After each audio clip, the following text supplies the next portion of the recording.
Steven Tang.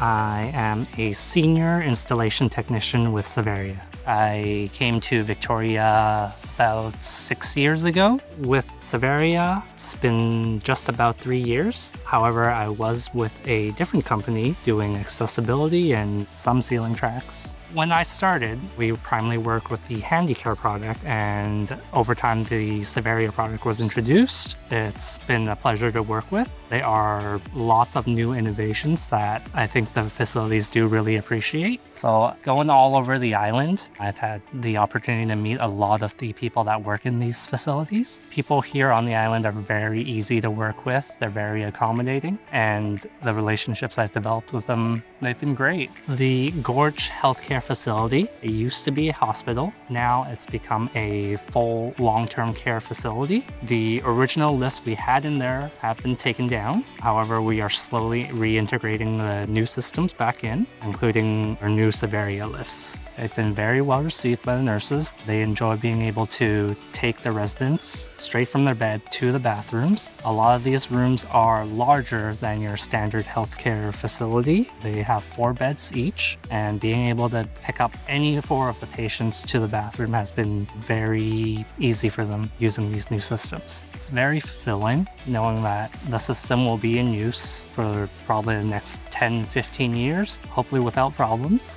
It's great knowing that I've been able to help nurses, care staff, and especially the patients. At the end of the day, I love what I do, and I love that it helps people.